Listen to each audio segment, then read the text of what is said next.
নমস্কার আমার প্রিয় সকল বন্ধুরা, কেমন আছো সবাই? আশা করছি যে যেখান থেকে আমার এই ভিডিওটি দেখছো সবাই ভালো আছো এবং সুস্থ আছো। সবাইকে জানাই শুভ সকাল। আর আজকে বারটা হলো শুক্রবার। আজকের ভিডিওটি আমি এখান থেকে স্টার্ট করলাম। আর এটা হলো বৃহস্পতিবারের ভিডিও ক্লিপ, তোমাদের সবার ফার্স্ট বলে দিই। আর এখানে মা হলো বৃহস্পতিবারের দিন পুরে তীর্থ থেকে বাড়ি এসেছিল। তো তীর্থ ধামে গিয়ে তীর্থ থেকে বাড়িতে আসার পরে গুরুজনদের পা ধুয়ে সেই জলটা মাথায় নিতে হয়। তো সেটাই করছিলাম। মায়ের পায়ে প্রথমে তেল দিয়েছি, তারপর জল দিয়েছি, দিয়ে প্রণাম করে নিয়েছি। তারপরে হচ্ছে আঁচল দিয়ে পাটা মুছিয়ে দেবো। তো এটা আমার মায়েরাও করে থাকে, আর মায়ের কাছ থেকে আমিও শিখেছি, তাই আমিও করে নিচ্ছি। আর তোমরা এই নিয়মটা কে কে পালন করো আমাকে কিন্তু কমেন্টে জানিও। চলো তোমাদেরকে দেখাই। মা তীর্থে গিয়েছিল, তো তীর্থ থেকে কি কি উপহার নিয়ে এসেছে সেগুলোই তোমাদেরকে দেখাবো। আর আমার জন্য কি কি এনেছে সেগুলো তো অবশ্যই দেখাবো। তো সবার ফার্স্ট এই পাথরগুলো তোমাদেরকে দেখিয়ে দিচ্ছি। তো এই পাথরের মধ্যে যেন 6টা পাথর আমার জন্য এনেছে মা। আর যে যা চেয়েছে, হাজবেন্ডের জন্য 2টো, সবার জন্য এনেছে এই পাথরগুলো। তো এর মধ্যে অনেক ধরনের পাথর আছে। আর হচ্ছে তোমার এখানে মুক্তোর পাথরও আছে, আর সাদা হীরের মতন দেখতে এক ধরনের পাথরও আছে। তো সবার মধ্যে মানে মা যে যে জিনিসগুলো এনেছিল জানো তো, সেই জিনিসগুলোর ভিতরে সব থেকে বেস্ট মানে আর ভালো লেগেছে সব থেকে বেশি এই পাথরগুলো। আর ঝিনুকের যে হচ্ছে ঝিনুক ঠিনুকগুলো নিয়ে এসেছে সেগুলো অনেক ভালো লেগেছে আমার। আর মা যে পাথরগুলো এনেছে আমার জন্য বললো যে ওই পাথরগুলো দিয়ে আমাকে হাতের একটা ব্রেসলেট বানিয়ে দেবে। তো ওই ব্রেসলেটগুলো শখ জানো তো, আমার অনেক দিনের পুরনো শখ। আমি সবার হাতে দেখেছি ওই ব্রেসলেটগুলো পরতে, তো আমারও অনেক শখ ছিল যে ওই ব্রেসলেটগুলো পরবো।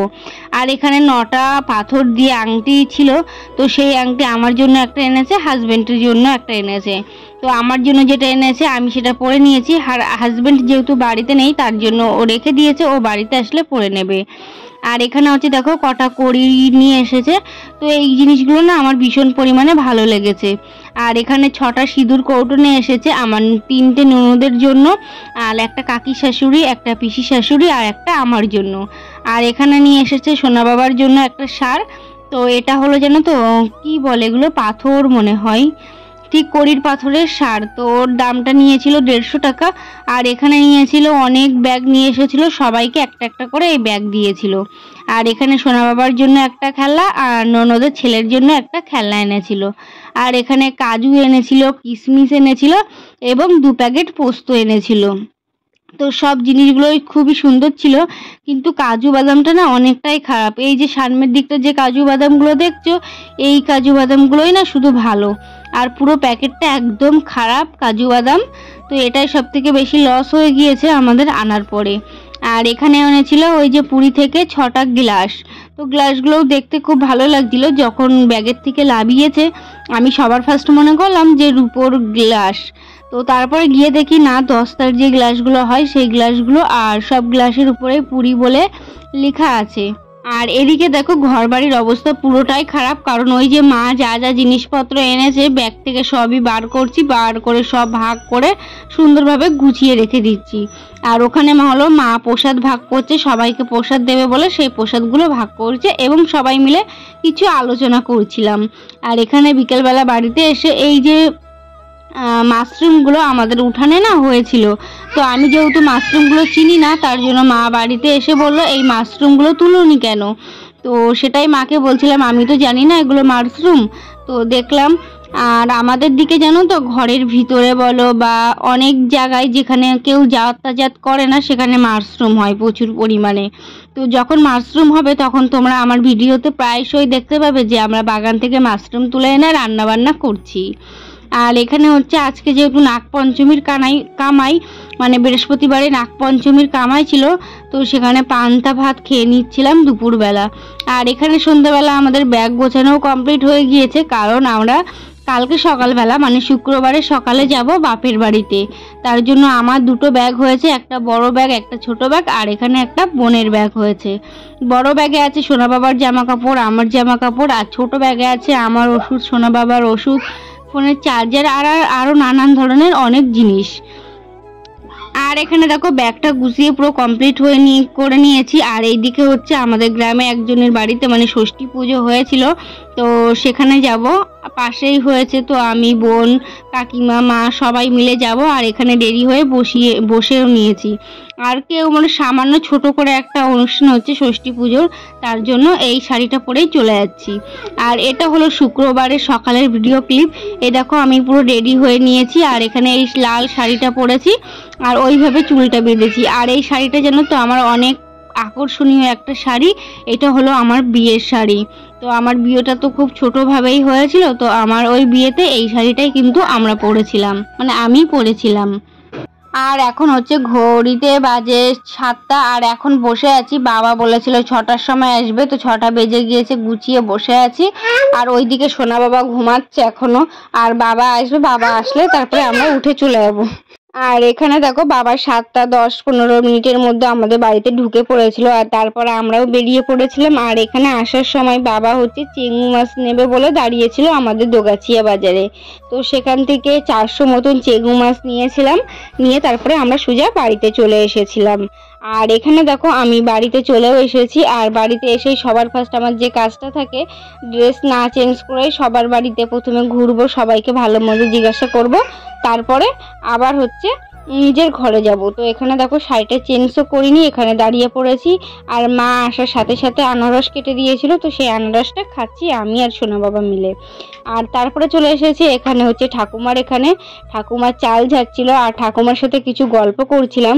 মানে শাশুড়ি মা ওই যে পুরী গিয়েছিল সেই সব কথাবার্তাগুলো ঠাকুমা শুনছিল আমার কাছ থেকে, তো বলছিলাম। আর এখানে এই পায়রাগুলো দেখো, ঠাকুমা ওখানে চাল ঝাড়ছে আর কুলোর থেকে চালগুলো মানে খেয়ে নিচ্ছে আর কি, কুলোর থেকে।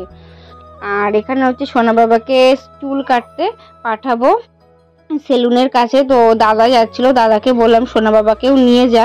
তো এখানে সোনা বাবাকেও দাদা নিয়ে যাচ্ছে চুল কাটতে। তো ওরা চুল কেটে আসুক, ততক্ষণ আমি একটু ঘুমিয়ে নেবো, কারণ আমার শরীরটা ভীষণ পরিমাণে খারাপ লাগে। তো বন্ধুরা ঘুম পড়েছিলাম, সেই যখন এসে তারপরে খাওয়া দাওয়া করেছি, সোনা বাবাকে খাইয়ে ওর মামার সাথে চুল কাটতে পাঠিয়েছি। আর তারপরে আমি হচ্ছে এখানে ঘুমিয়ে পড়েছিলাম। আর এত সুন্দর হাওয়া হচ্ছে, এই দেখো এখানটায় শুয়েছিলাম, এই যে রাস্তা, আর এই যে এখানটায় এই বালিশ নিয়ে এখানে শুয়ে পড়েছিলাম। তো সুন্দর হাওয়া হচ্ছে, তো ঘুম পড়েছিলাম। আর ঘুম থেকে উঠলাম, উঠে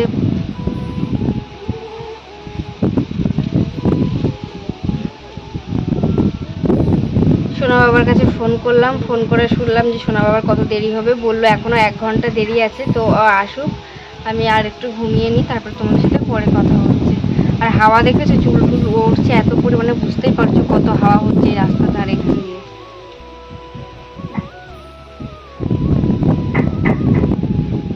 আর এখানে দেখো ঘুম থেকে উঠে খাওয়া দাওয়া করছি, আর মায়ের সাথে গল্প করছিলাম।